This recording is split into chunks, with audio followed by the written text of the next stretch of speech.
materi peluang. Nah, di dalam materi peluang itu mempunyai tujuan pembelajaran. Yang pertama itu adalah memahami konsep peluang, kemudian memahami tentang ruang sampel, dan terakhir itu adalah memahami tentang titik sampel. Nah, Ibu mau bertanya nih kepada kalian. Kalian tahu tidak apa itu peluang? Saya silakan Anda. Menurut saya peluang itu kemungkinan dari suatu kejadian. Ya, kemungkinan dari suatu kejadian. Sangat benar ya. Masih ada lagi? Tidak ada. Nah, sudah benar ya apa yang Anda katakan bahwa peluang itu adalah suatu kemungkinan kejadian. Nah, apa maksudnya kejadian itu? Nah, kejadian itu berupa misalnya nih kejadian yang kayak kita memprediksi sesuatu kan. Ya, contohnya itu adalah cuaca bisa diprediksi, tetapi harus melalui analisa dan mengelola data dengan sangat baik. Jadi peluang itu adalah nilai kemungkinan suatu kejadian atau peristiwa yang akan kita lakukan. Ya, sudah paham sampai sini tentang peluang?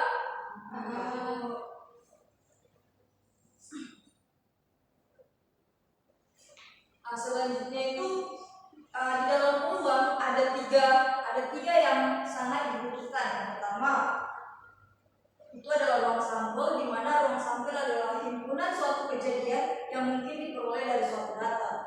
Kemudian yang kedua itu adalah titik sampel, adalah semua anggota dari ruang sampel. Jadi ketika dia adanya ruang sampel, di situ di dalam ruang sampel itu ada titik sampel. Kemudian yang terakhir adalah kejadian atau peristiwa. Ini adalah himpunan bagian dari ruang sampel yang merupakan peristiwa yang sudah terjadi. Sampai sini ada yang ingin ditanyakan? Ya, ada.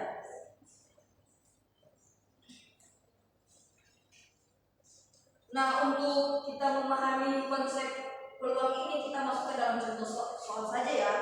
Karena memang di dalam peluang ini lebih baiknya kita masuk ke dalam contoh soal yang bisa membantu kalian untuk memahami apa itu konsep peluang, kemudian ruang sampel dan titik sampel.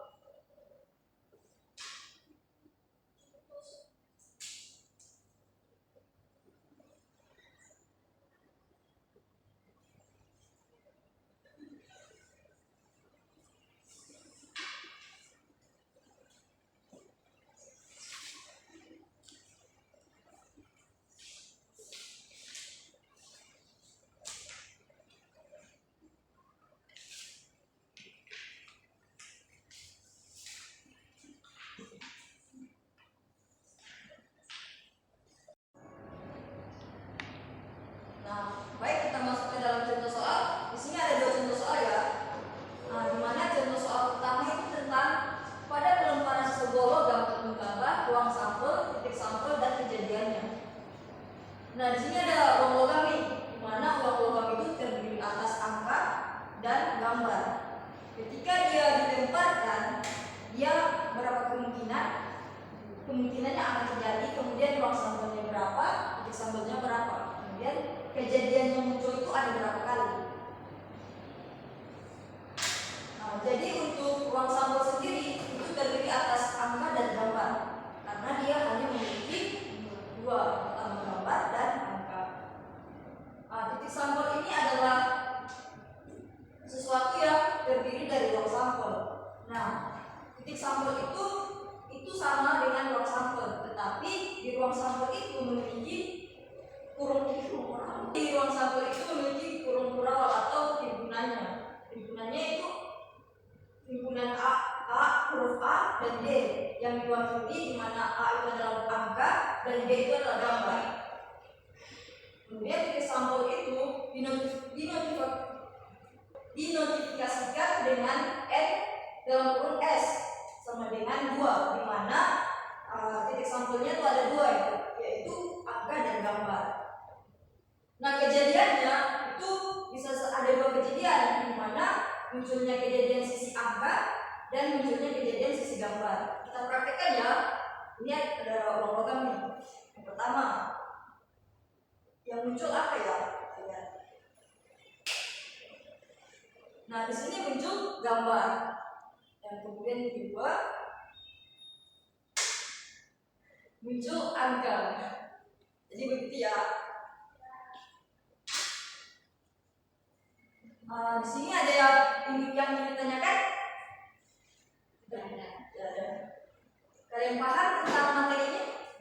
Oke. Selanjutnya kita ke contoh soal kedua yang dimana pada pelemparan sebuah dadu tentukanlah ruang sampel dan titik sampel. Sama dengan yang tadi, titik sampel itu kita ketahui kan dadu itu terdiri dari angka 1 sampai 6. Jadi kita ketahui bahwa ruang sampelnya adalah 1, 2, 3, 4, 5 sampai dan 6. Kemudian titik sampelnya itu adalah 1, 2, 3, 4, 5, 6. Dinotifikasikan X sama dengan S sama dengan 6, di mana titik sampel itu berjumlah 6. Benar ya? Kalian tahu kan, dan itu kotak dan berisi angka yang terdiri dari angka 1 sampai 6. Sampai sini ada pertanyaan? Ya, oke. Jadi ya. Baik adik-adik, di sini kalian ada yang belum dipahami? Sudah tidak ada. Ibu hapus ya papan tulisnya.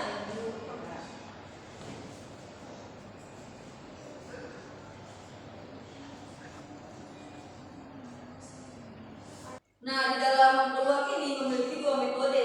Nah, dua metode ini digunakan untuk menghitung suatu kejadian dua benda.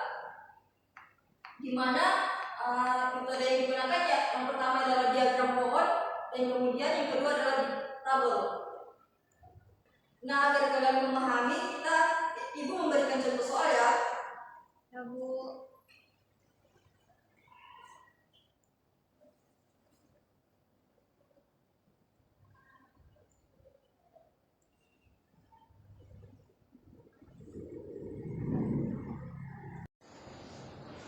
Baik, kita menggunakan pertama itu adalah metode diagram pohon, di mana contoh soalnya Catherine mempunyai dua buah baju berwarna merah dan batik. Kemudian Catherine juga memiliki dua buah celana, jeans dan bahan yang berbeda. Ada berapa pasang baju dan celana dapat dipakai dengan pasangan yang berbeda? Di mana baju Catherine itu kan ada dua, yang pertama baju merah dan batik. Kemudian celananya juga ada dua, yang pertama berbahan jeans dan bahan yang berbeda. Nah, baju berwarna merah ini bisa dipasangkan dengan celana jeans dan bahan yang berbeda, sehingga dari merah ini memiliki dua kejadian. Yang pertama, merah dan celana jeans, kemudian baju berwarna merah dan celana berbahan yang berbeda. Kemudian yaitu baju batik, di mana dia dipasangkan dengan celana jeans dan bahan yang berbeda, di mana batik dan jeans. Kemudian kejadian kedua yaitu batik dan celana bahan yang berbeda, sehingga dari kedua celana dan kedua baju ini memiliki empat kejadian. Yang pertama adalah merah dan jeans, kemudian baju berwarna merah dan celana bahan yang berbeda, kemudian baju batik dan celana jeans, kemudian yang terakhir itu adalah batik dan celana yang berbahan yang berbeda. Sehingga jadi banyak pasang baju dan celana secara bergantian itu sebanyak 2 kali 2 itu adalah 4 cara. Jadi di mana Katrina bisa menggunakan 2 pasang baju dan 2 celana yang berbeda itu dengan bisa secara bergantian itu sebanyak 4 cara. Dari sini ada yang ditanyakan? Tidak. Tidak ada. Oke, kita lanjut kepada contoh soal yang kedua, yang dimana soalnya adalah 2 buah dadu dilempar secara bersamaan, tentukan banyak titik sampel. Nah, kita ketahui tadi bahwa titik sampel itu dinotifikasikan sama dengan N sama dengan S, sehingga dengan menggunakan tabel kita bisa mendefinisikan suatu kejadian yang dapat terjadi oleh dua buah dadu. Nah, di mana tabelnya itu terdiri dari angka 1 sampai 6. Angka 1 sampai 6 ini itu mengikuti angka yang ada dalam dadu. Sehingga dari pertama itu adalah 1 sampai 6, kemudian dari kedua juga 1 sampai 6. Nah, untuk kejadian-kejadiannya ini diperoleh dari misalnya nih, angka 1 bisa kan saat dia dilempar bisa saja itu dari dua buah dadu ini bertemu dengan angka 1, jadi menghasilkan 1,1. Kemudian ketika dilempar sekali lagi bisa saja bertemu dengan 1 dan angka 2. Begitupun selanjutnya, sehingganya titik sampel itu adalah 6 kali 6, di mana 6 kali 6 ini kan dari dua dadu tersebut, sehingga dikalikan maka titik sampel yang diperoleh adalah 36. Dari sini ada yang ditanyakan atau ada yang kalian belum mengerti dari sebuah peluang ini? Sudah paham. Materi peluang ini Sudah paham. Nah, karena kalian sudah memahami metode diagram peluang dan tabel, kita masuk ke dalam diskusi kelompok ya, di mana diskusi kelompok ini ibu akan membagikan dua kelompok yang dimana terdiri dari dua orang. Yang pertama kelompok 1 itu adalah Pandaria dengan Ain, kemudian yang kedua itu Ningsi dan Elan. Nah, di sini itu ada LKPD. Nah, di mana LKPD ini kalian isi ya kolom-kolom yang tidak ada. Kemudian apa yang kalian tidak pahami tanyakan kepada ibu. Oke? Ya. Silakan ke kelompoknya kalian masing-masing.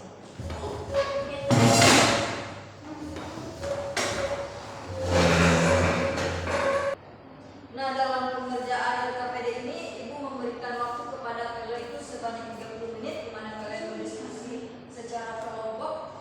Kalian juga bisa membantu teman kalian yang bisa mengerjakan LKPD tersebut. Dan kalau ada yang ingin bertanya, silakan tanyakan kepada ibu.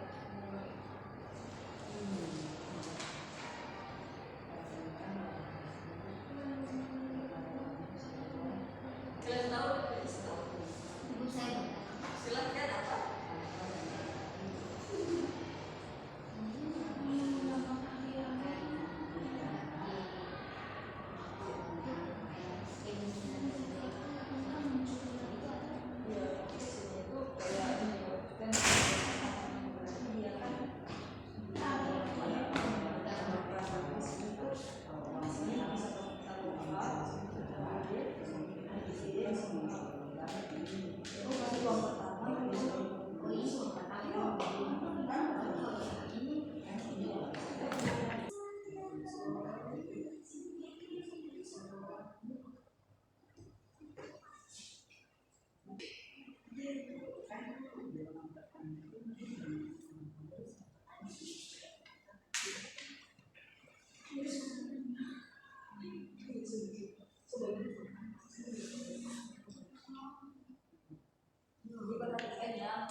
Nah, baik adik-adik, waktu untuk mengerjakan LKPD sudah selesai.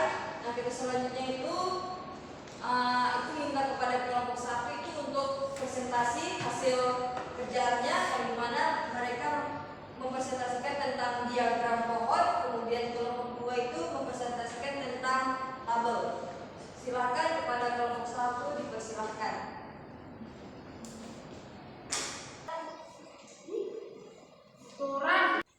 Oke, jadi pada kegiatan 1 di mana pada pelemparan 2 buah uang logam seribuan sebanyak 1 kali dapatkan, kamu menentukan ruang sampel, titik sampel dan banyak titik. Jadi kalau kami yaitu membahas tentang diagram pohon di mana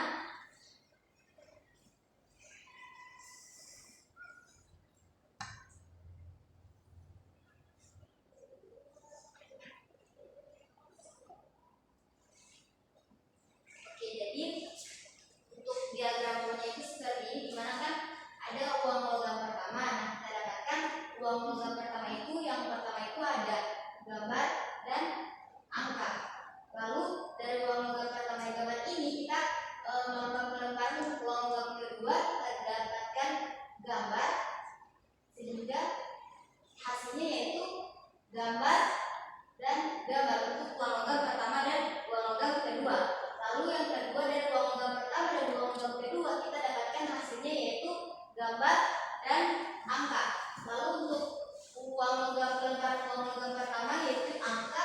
Lalu kita lakukan pelemparan uang logam yang kedua di mana kita dapatkan yaitu angka. Jadi hasilnya angka dan angka atau AA. Lalu untuk pelemparan uang logam kedua yaitu angka dan gambar. Jadi hasilnya angka dan gambar. Jadi kesimpulannya untuk uang sampel dari diagram pon ini gambar-gambar, gambar angka, angka-angka dan angka gambar. Itulah dari kelompok kami. Saya kembalikan. Oke, terima kasih pada kelompok 1. Berikan apa saya Maria?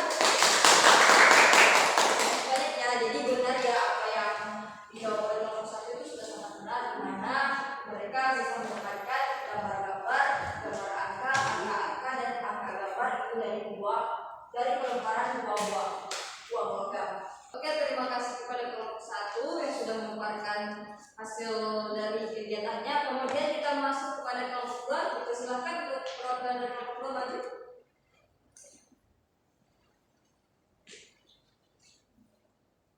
Baik, terima kasih. Nah, kami dari kelompok 2 di sini akan memaparkan hasil diskusi kami, di mana di sini kami akan menjelaskan tabel dari sebuah percobaan yang dilakukan pada sebuah logam, pada dua buah logam.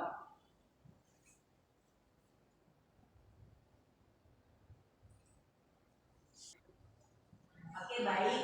Nah, dari kami dari kelompok 2 di sini akan menjelaskan penggunaan tabel dalam kegiatan atau latihan yang sudah diberikan tadi mengenai percobaan dua buah logam. Nah, dari tabel ini di mana untuk uang logam 1 dan uang logam 2. Untuk uang logam yang pertama itu ada angka dan gambar, begitu pula untuk uang logam yang kedua itu ada angka dan gambar. Maka untuk peluang yang pertama itu yang akan muncul antara logam pertama dan logam kedua itu yakni ada ada angka dan angka, lalu ada angka dan gambar. Dan untuk peluang yang kedua, untuk uang logam pertama ketika muncul gambar, maka untuk peluang untuk logam kedua itu bisa dapat angka ataupun bisa dapat juga gambar, sehingga untuk hasilnya itu bisa gambar angka ataupun gambar dan gambar. Nah, lalu dari tabel ini maka dapat kita peroleh untuk uang sampelnya itu yakni ada angka dan angka, angka dan gambar, gambar dan angka, dan juga gambar dan gambar. Sedangkan untuk titik sampelnya itu kita peroleh angka dan angka, angka dan gambar, gambar dan angka, dan gambar dan gambar. Sehingga dari hasil tersebut antara ruang sampel dan titik sampel maka kita peroleh untuk jumlah keseluruhannya itu adalah 4. Terima kasih. Terima kasih banyak ya kepada kelompok 2. Pemaparan tersebut sudah sangat bagus ya, di mana memang benar di mana ruang sampelnya itu akan terdiri dari angka-angka, kemudian angka gambar, kemudian gambar angka dan gambar-gambar. Nah, titik sampelnya juga itu akan terdiri dari angka-angka, angka gambar, gambar angka dan gambar-gambar. Tapi titik sampelnya itu adalah jumlah dari berapa kejadian yang akan dimunculkan, sehingga titik sampelnya itu dinotifikasikan sebagai N dalam S. Jadi ada 4 kemungkinan yang akan muncul dari uang logam pertama dan kejadian uang logam kedua. Terima kasih kepada kelompok 2. Apresiasi untuk kelompok 2. Baik, terima kasih kepada kelompok 1 dan kelompok 2 yang sudah mempresentasikan hasil dari LKPD-nya. Nah, setelah maka berakhir pula juga mata pelajaran kita hari ini. Tapi sebelum itu, Ibu ingin bertanya nih, apakah kalian tahu apa kesimpulan mata pelajaran kita hari ini? Ada yang bisa? Saya Bu. Silakan nih, apa kesimpulannya? Oke, baik. Dari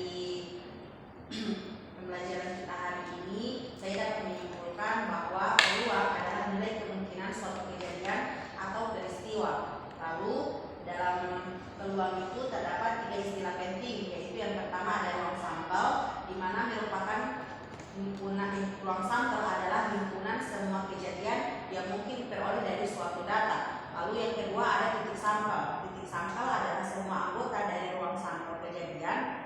Dan yang ketiga itu ada kejadian, di mana kejadian itu sendiri adalah himpunan bagian dari ruang sampel yang merupakan peristiwa yang sudah terjadi. Dan yang terakhir, yakni metode yang bisa digunakan dalam peluang itu ada dua, yakni kita bisa menggunakan diagram pohon dan juga tabel. Terima kasih. Baik, Su. Terima kasih kepada Nisi, berikan aplaus dulu kepada Nisi. Kesimpulan dari definisi itu sudah sangat bagus ya, benar, dimana kita dari definisi peluang, kemudian ada 3 hal penting yang memang harus diperhatikan dalam peluang, kemudian metode yang digunakan itu ada 2, yang pertama diagram pohon dan tabel. Terima kasih ya.